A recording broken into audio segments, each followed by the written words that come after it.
Le chapitre 9 est sans doute un des chapitres les plus importants de ce cours. Il concerne le système immunitaire et la façon qu'ont les organismes à se défendre les uns vis-à-vis des autres. Nous verrons donc la lutte contre la maladie, puis les différents types d'immunité, l'immunité innée et adaptative, ce qu'on appelle la mémoire immunitaire, le développement de l'immunité avec les organes lymphoïdes, et certains dysfonctionnements du système immunitaire. Pour introduire ce chapitre, disons que les organismes sont toujours en concurrence les uns par rapport aux autres. Concurrence pour la nourriture, pour l'espace. On sait que, par exemple, les microbes, les bactéries, ou les bactéries et les moisissures, se combattent entre eux, mais aussi attaquent des organismes plus complexes, comme des cellules végétales ou des cellules animales, notamment à l'aide de facteurs de virulence. Et à leur tour, ces organismes complexes, par exemple l'homme, ont développé des stratégies sophistiquées pour se protéger, et c'est ça qu'on appelle l'immunité. Nous pouvons donc définir l'immunité comme l'ensemble des phénomènes contribuant à maintenir l'intégrité de l'organisme et assurer son rétablissement après une agression, par exemple une agression infectieuse par un microbe. Mais une autre fonction de l'immunité, qui est moins évidente, est la capacité de reconnaissance entre, d'une part, les constituants de l'organisme, ce qu'on appelle le soi, ces constituants devront être tolérés, et les molécules étrangères, qu'on peut appeler le non-soi, qui devront être rejetées. Cette notion du soi et du non-soi est très dépendante de ce qu'on appelle le complexe majeur d'histocompatibilité, ou encore CMH. On appelle CMH un groupe de gènes codant pour les protéines clés des surfaces cellulaires qui jouent un rôle important dans la reconnaissance cellulaire. Ces notions ont été abordées dès 1930 avec les travaux de Gorer et Snell sur des greffes de peau chez la souris. En effet, les molécules jouant dans l'histocompatibilité sont codées par des dizaines de gènes différents, regroupés en un complexe génique. C'est le CMH.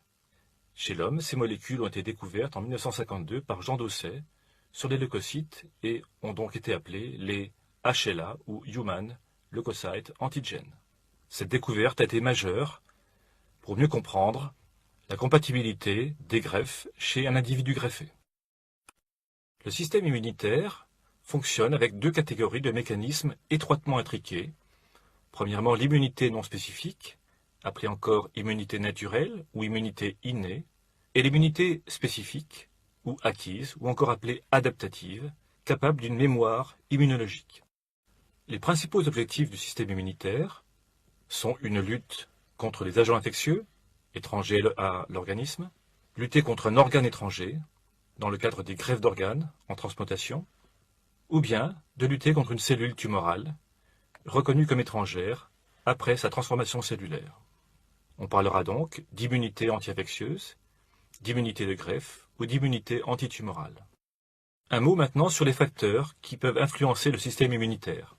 Il existe des facteurs génétiques, le genre, mâle ou femelle, l'âge, et toute une série de facteurs liés à l'environnement. Par exemple, l'état nutritionnel, l'obésité, ou les habitudes alimentaires comme la consommation d'alcool, le tabagisme, l'exercice physique, aigu ou chronique, surtout le stress, environnemental, physiologique ou psychologique. Le système immunitaire peut également être exploité pour lutter contre les agents pathogènes par la vaccination. Mais il peut être agressé par des bactéries, mais surtout des virus, qui infectent des cellules effectrices du système immunitaire, les lymphocytes, T ou B, ou les monocytes que nous verrons par la suite. Enfin, le système immunitaire peut être également influencé par le statut hormonal. Une autre caractéristique du système immunitaire est celle d'être équilibré. Dans ce cas-là, on appelle ceci l'homéostasie, ou encore balance immunitaire. En effet, notre système immunitaire doit lutter contre les agressions infectieuses, agressions par les bactéries, des virus et des parasites, que nous reverrons par la suite, mais il doit aussi tolérer toutes les agressions que nous avons quotidiennement dans l'air, les aliments. Ainsi, le système immunitaire aura à faire le choix entre ignorer toutes ces agressions par l'air, les aliments, les molécules naturelles, les molécules de synthèse, les multiples contacts cutanés ou les éventuels médicaments ou produits injectables que l'on peut avoir, ou bien déclencher une réponse immunitaire qui induit une tolérance. Si cette ignorance ou cette tolérance n'ont pas lieu, on peut avoir des situations pathologiques qu'on appelle les situations d'hypersensibilité, comme par exemple l'allergie, qui est une vraie maladie. Cette fois-ci, dans la figure de droite, nous voyons le rôle de l'immunité dans la lutte contre les agents infectieux. En effet, dans notre vie, nous sommes susceptibles d'être infectés et d'être agressés par ces pathogènes qui déclencheront une infection aiguë, pouvant évoluer soit vers une issue fatale et la mort, soit vers la guérison, ou bien encore vers une infection chronique. Cette image est importante et vous montre les différentes étapes des interactions hôte-environnement au cours d'une infection. Le développement d'une infection chez un individu dépend de plusieurs facteurs. Tout d'abord, une exposition aux micro-organismes. Deuxièmement, des facteurs d'environnement. Et troisièmement, des facteurs d'hôte. Si on considère tout d'abord la ligne centrale, un individu est exposé à des micro-organismes, voire des agents pathogènes. Dans les minutes, voire les heures qui suivent cette exposition, va se mettre en place une immunité appelée immunité innée, ou non spécifique, car elle intervient pour n'importe quel type de pathogène. Puis ensuite, au cours du temps, une autre immunité apparaît, l'immunité adaptative, ou spécifique, du micro-organisme infectieux. Cette immunité est un peu plus longue à apparaître. En général, c'est dans les heures, voire les jours, qui suivent l'exposition. L'ensemble de ces deux mécanismes, l'immunité innée et adaptative, concourent à l'élimination du pathogène ou à l'élimination des symptômes. Suivant le type d'agent infectieux, suivant le niveau de l'immunité, cette infection peut être inapparente ou à l'opposé aiguë, voire entraîner la mort, ou encore évoluer vers la chronicité comme nous l'avons vu précédemment. Cette évolution de l'infection vers telle ou telle forme dépend de l'issue du conflit entre l'hôte et l'agent infectieux. Il y a donc une très grande variation dans les phénotypes biologiques ou les phénotypes cliniques. Mais il existe différents facteurs qui modulent ces interactions. Tout d'abord, des facteurs liés à l'environnement. Ces facteurs peuvent être non microbiens, par exemple le climat ou d'autres facteurs, ou bien ces facteurs peuvent être carrément microbiens. Dans ce cas-là, on parlera de virulence. La virulence est la composante quantitative de ce qu'on appelle le pouvoir pathogène. Elle représente la notion de quantité de micro-organismes pathogènes capables de produire une maladie infectieuse in vivo dans les conditions habituelles. Interviennent également les facteurs liés à l'hôte. Premièrement des facteurs génétiques, mais aussi des facteurs non génétiques, comme par exemple l'âge, l'alimentation, l'immunodépression ou l'immunocompétence, ou des maladies intercurrentes. L'activité du système immunitaire est basée sur les fonctions de ce qu'on appelle les effecteurs. Ces effecteurs sont soit des effecteurs solubles, soit des effecteurs cellulaires. Tout d'abord, les effecteurs cellulaires, les cellules du système immunitaire. Nous allons maintenant voir comment évoluent ces cellules du système immunitaire. Elles dérivent toutes d'une cellule souche pluripotente, hématopoïétique, au niveau de la moelle osseuse. Cette cellule souche pluripotente va se différencier d'une part en progéniteur commun lymphoïde, puis en progéniteur myéloïde. Le progéniteur commun lymphoïde va se différencier en une cellule appelée le lymphocyte, cellule importante dans l'immunité adaptative. En revanche, les progéniteurs myéloïdes vont donner naissance à un grand nombre de cellules.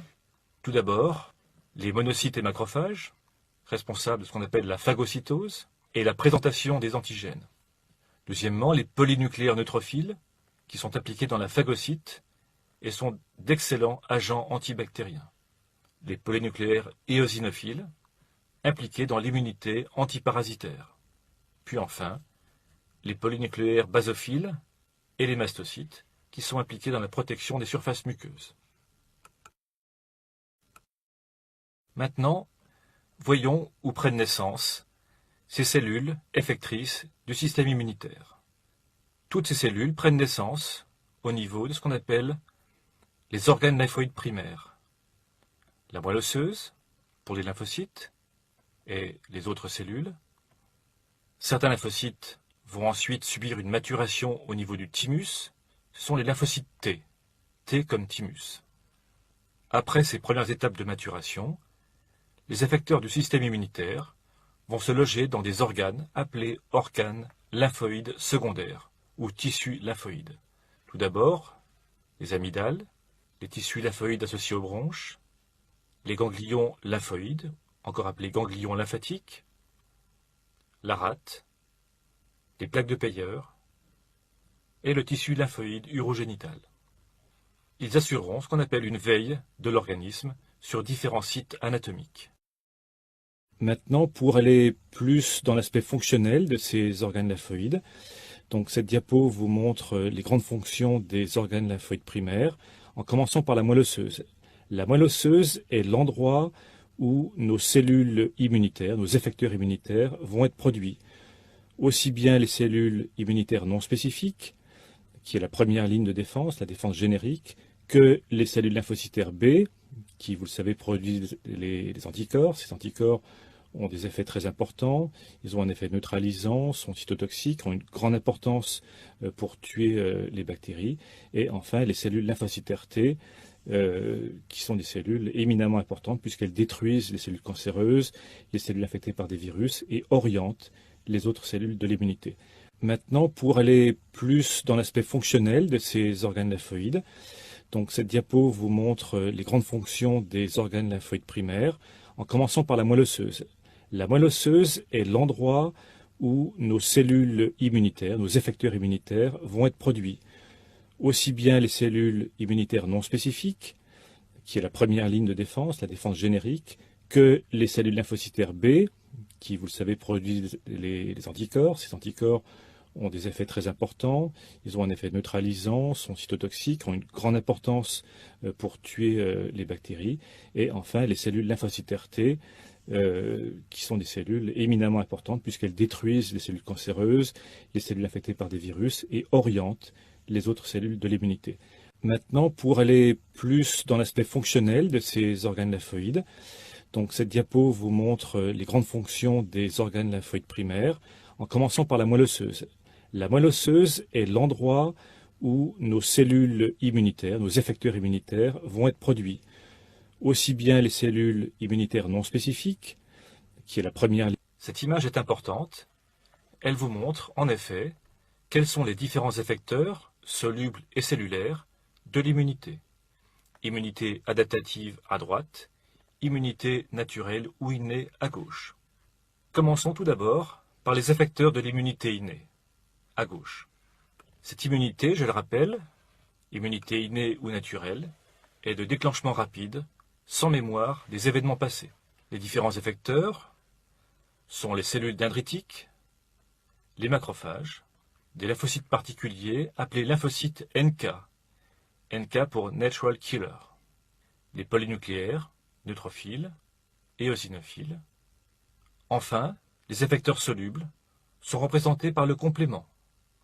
Le complément est un ensemble de protéines que l'on peut doser au niveau du sérum, et ce complément a une excellente activité anti-infectieuse, principalement antibactérienne. La partie droite de la figure, cette fois-ci, représente les effecteurs, solubles et cellulaires, de l'immunité adaptative. Nous distinguerons tout d'abord les lymphocytes B, qui se différencieront en plasmocytes sécréteurs des anticorps, et les lymphocytes T, impliqués dans les réactions cellulaires. Ces lymphocytes T se subdivisent en lymphocytes T CD4 ou CD4+, et lymphocytes T CD8 ou CD8+. Enfin, les effecteurs solubles sont représentés par les anticorps, appelés encore immunoglobulines. À l'interface entre ces deux groupes, nous remarquons des effecteurs à la frontière, impliqués dans une zone intermédiaire, et dans ce cas-là, nous retrouvons des lymphocytes T gamma-delta et des cellules appelées les lymphocytes T NK, Natural Killer T. Maintenant, voyons une réaction tout à fait intéressante, qui est la réaction inflammatoire. À la porte d'entrée de l'infection, ainsi que dans les tissus où les agents ont pu se propager, les bactéries ou les virus, se constituent ce qu'on appelle des foyers infectieux. Ceux-ci sont liés pour une part à une modification brutale de la microcirculation tissulaire, vasodilatation, résultant du relargage par certaines cellules, mastocytes, plaquettes, polynucléaires, relargage de médiateurs chimiques comme l'histamine, la sérotonine ou les kinines. Cette modification s'accompagne d'une part d'une extravasation de protéines sanguines, comme le complément que nous venons de voir, mais aussi le fibrinogène et les immunoglobulines. D'autre part, d'un afflux massif de leucocytes. Cet afflux est favorisé par certaines substances d'origine bactérienne, ainsi que par la production locale de facteurs appelés facteurs chimiotactiques tels que les kinines ou certains produits de dégradation du complément, comme les fractions C3A et C5A. Ainsi, une réaction inflammatoire commence toujours par une vasodilatation, se manifestant par une rougeur, appelée encore érythème, une augmentation de la perméabilité capillaire, l'œdème et la douleur, puis une migration hors des vaisseaux des différentes cellules sanguines que l'on a vues, polynucléaires, neutrophiles, éosinophiles, monocytes, macrophages et lymphocytes. Il est à noter que dans une réaction inflammatoire interviennent de très nombreux médiateurs chimiques, comme par exemple les cytokines ou les interleukines. Je vous demande de retenir principalement l'interleukine 1, 6, le TNF-alpha, encore appelé le Tumor Necrosis Factor alpha, mais surtout l'interféron gamma. Cette image vous résume ce que je viens de vous dire dans la diapositive précédente. Elle vous montre par exemple, à l'issue d'une blessure, l'introduction de bactéries pouvant engendrer une réaction inflammatoire. Ainsi, les mécanismes dirigés contre ces bactéries feront appel aux polynucléaires, puis aux macrophages, recrutés à partir des monocytes, et dont le rôle est la destruction des micro-organismes par phagocytose. On distingue plusieurs phases durant la phagocytose, une phase de fixation, une phase d'ingestion et une phase de digestion. C'est au cours de cette dernière étape que l'agent infectieux, la bactérie, va mourir et que ses constituants sont dégradés et éliminés par exocytose. Concernant les phagocytes mononucléés, appelés encore macrophages, un autre rôle sera développé plus loin, le rôle de présentation des antigènes aux cellules effectrices du système immunitaire afin d'initier la réponse immunitaire spécifique. Les images sur cette diapositive vous montrent par exemple, en haut à gauche, un macrophage qui fixe des bactéries avant de les phagocyter. Vous remarquerez dans l'image en bas à gauche l'énorme surface des macrophages pour augmenter l'interaction avec les agents pathogènes, les bactéries notamment. À droite, c'est une image de lymphocytes qui sont en migration. En effet, ces lymphocytes sont recrutés grâce à l'influence de substances chimio-attractantes présentes sur le lieu de l'inflammation. Ils se déplacent à partir des organes lymphoïdes via la lymphe ou le sang.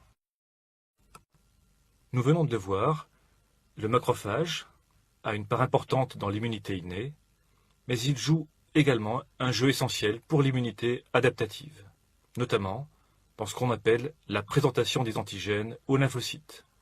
Le macrophage et d'autres cellules que nous verrons par la suite jouent un rôle important dans l'initialisation de la réponse adaptative spécifique par ce que l'on appelle l'apprêtement de l'antigène, souvent des protéines, sous forme de peptides antigéniques. Ainsi, le macrophage rentre dans la catégorie des cellules appelées cellules présentatrices d'antigènes ou CPA. Les cellules présentatrices d'antigènes regroupent ainsi plusieurs types de cellules hématopoïétiques, parmi lesquelles on peut distinguer les cellules dendritiques que nous avons vues auparavant, les macrophages, mais aussi certains lymphocytes comme les lymphocytes B. Voyons maintenant l'immunité spécifique. Les réponses immunitaires spécifiques d'un agent infectieux sont de deux types. Premièrement, les réponses à médiation humorale, avec les anticorps circulants, sécrétés par des lymphocytes B qui se sont différenciés. Et deuxièmement, la réponse à médiation cellulaire, médiée par les lymphocytes T, ayant maturé au niveau du thymus. Ainsi, les principaux effecteurs de l'immunité spécifique sont les cellules T et les cellules B. encore appelés lymphocytes T ou lymphocytes B. Je rappelle que ces deux types de cellules dérivent d'un précurseur lymphoïde commun. Les lymphocytes T peuvent encore se différencier en sous-populations, des populations appelées TH, pour T helper.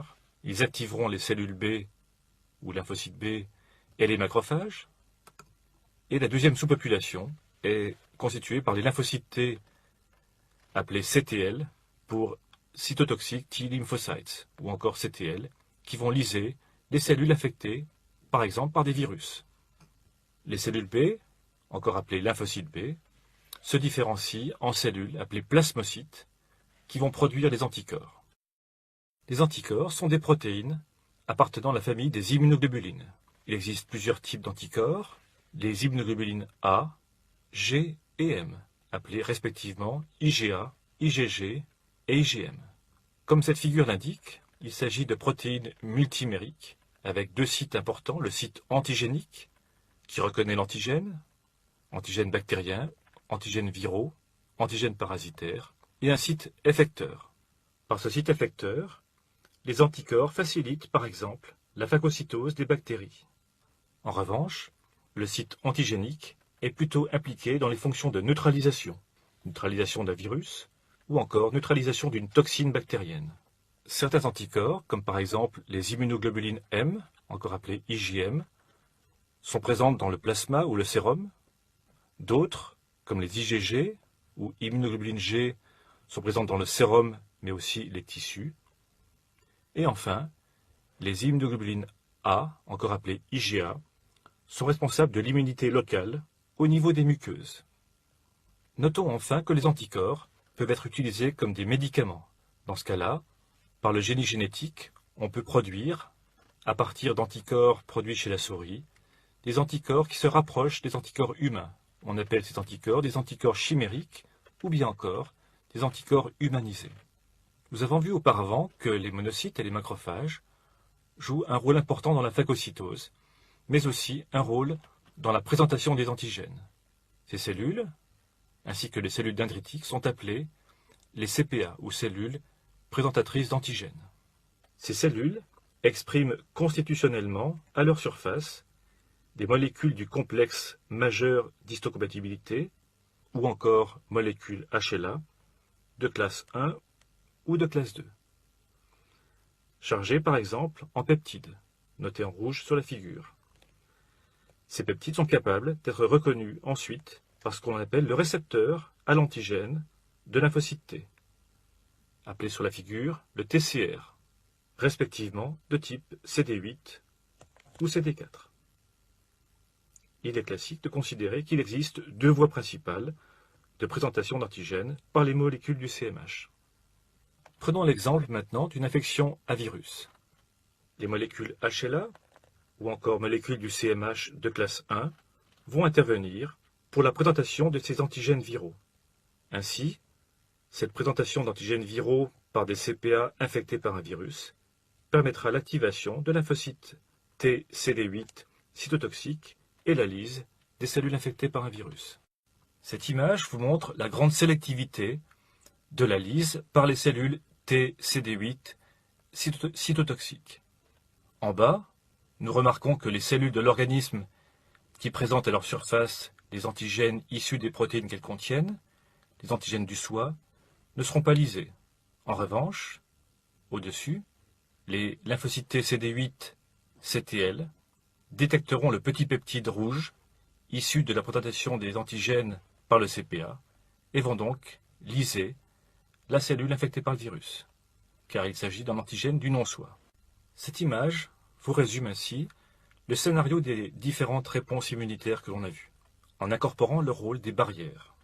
Les barrières anatomiques, comme par exemple la peau et les muqueuses, assurent une triple protection, mécanique, chimique et biologique.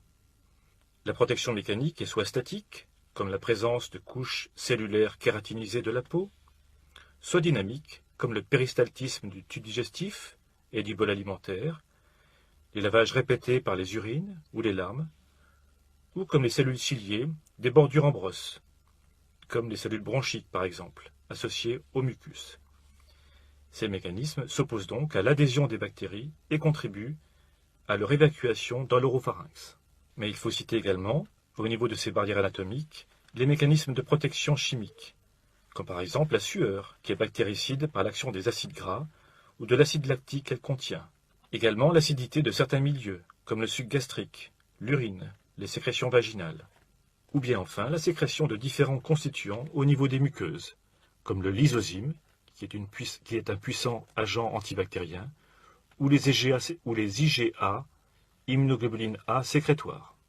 Enfin, toujours dans ces barrières anatomiques, la présence des flores bactériennes, saprophytes et endogènes, à la surface de la peau et des muqueuses, par exemple au niveau de la muqueuse intestinale, assure une protection biologique contre les infections exogènes. Après ces barrières anatomiques, intervient le système immunitaire proprement dit, avec tout d'abord l'immunité innée et ses effecteurs solubles. Parmi les principaux effecteurs solubles que l'on peut citer, on peut citer le complément, ou encore système complémentaire, qui, comme je vous le disais auparavant, est constitué de protéines qui agissent suivant une cascade enzymatique. Ce complément agit de plusieurs façons.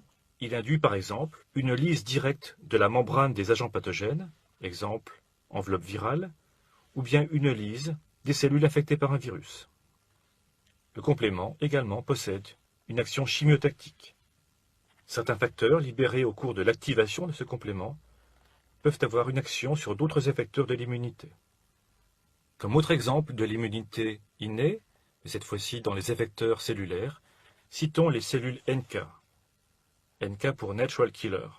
Elles sont encore appelées cellules tueuses naturelles et constituent un groupe hétérogène de grands lymphocytes à granulation, participant également à la cytolyse de cellules infectées, notamment de cellules infectées par un virus. Au terme de ces réponses, enfin, la réponse immunitaire adaptative, avec les effecteurs solubles anticorps, les cytokines, appelées encore interleukines, et les lymphocytes T helper, ou lymphocytes T cytotoxiques ou CTL. Contrairement à l'immunité naturelle, l'immunité spécifique se caractérise par la mémoire immunologique, c'est-à-dire la sélection et le maintien des lymphocytes B et T spécifiques de forte affinité pour un antigène viral, antigène bactérien, qui assureront une réponse immune plus rapide et plus intense lors d'un contact ultérieur avec le même pathogène. L'induction d'une immunité spécifique mémoire, seule capable d'assurer la résistance de l'hôte à la réinfection, représente donc l'objectif essentiel de la vaccination anti-infectieuse, qui consiste à mimer une primo-infection dans les conditions les moins pathogènes pour l'homme. En réponse à une agression virale, voici le scénario possible. Au cours du temps, après une phase d'incubation, l'agent pathogène se développe, par exemple, le virus va se répliquer dans les cellules et dans les tissus, se met en place l'immunité innée, avec l'afflux de polynucléaires neutrophiles et la sécrétion de composants solubles, de TNF-alpha, ou les interférons de type alpha-bêta, ou encore d'interleukine 12. Ensuite, la réponse Natural Killer, réponse NK, puis dans un deuxième temps, la réponse adaptative, avec tout d'abord les réponses lymphocytaires T, CD4 et CD8, et enfin l'apparition des anticorps, et dans ce cas d'anticorps antiviraux ayant éventuellement un effet neutralisant. Le système immunitaire est donc extrêmement efficace pour lutter contre les agressions infectieuses ou les tumeurs. Mais il existe certains dérèglements de cette immunité. C'est ce qu'on appelle les problèmes immunopathologiques. Les maladies auto-immunes, les phénomènes d'allergie, qui sont plutôt des hyperréactivités, ou à l'inverse, des déficits immunitaires. On parle de maladies auto-immunes lorsque l'organisme développe des réactions immunitaires contre les molécules du soi. Il existe par exemple des thyroïdites auto-immunes, avec des anticorps appelés auto-anticorps antithyroïdes. On décrit également des maladies appelées systémiques, car ils concernent plusieurs organes, c'est le cas du lupus érythémateux, ou encore des lymphocytes T autoréactifs, dirigés contre le pancréas, à l'origine du diabète insulinodépendant. Dans ces maladies auto-immunes, on a effectivement une balance qui est modifiée, avec une dominance de lymphocytes T particulières, notamment de TCD4, appelés lymphocytes Th1. Les phénomènes d'allergie sont un autre exemple de dérèglement de l'immunité. On appelle l'allergie également hypersensibilité de type 1. Elle rentre ainsi dans la catégorie des hypersensibilités classées de 1 à 4. Dans ce cas-là, c'est une balance qui est modifiée, mais cette fois-ci avec dominance de lymphocyte CD4 appelé Th2. Ces phénomènes d'allergie peuvent être déclenchés par certains antigènes, appelés les allergènes, induisant la génération d'une classe d'anticorps particuliers appelés les IgE, ou encore immunoglobuline E. La réaction allergique est donc la combinaison de cet allergène avec l'IgE spécifique, mais cette fois-ci fixée sur les mastocytes ou les polynucléaires basophiles. Enfin, à l'inverse, il existe des dérèglements de l'immunité, mais cette fois-ci vers des situations d'immunodéficience. Ces déficits immunitaires peuvent être congénitaux ou bien acquis. Acquis par exemple après une infection virale, c'est ce que l'on observe dans le cas de l'infection par le virus de l'immunodéficience humaine ou VIH. Ces déficits immunitaires peuvent concerner tous les effecteurs que l'on a vus, et bien sûr les lymphocytes B et les lymphocytes T. C'est dans ce contexte d'immunodéficience acquise ou congénitale que peuvent apparaître des infections ou des maladies opportunistes. On appelle ces agents infectieux opportunistes. Ces maladies opportunistes sont fréquentes, notamment chez le sujet infecté par le VIH, ou bien chez les patients transplantés recevant des médicaments immunosuppresseurs.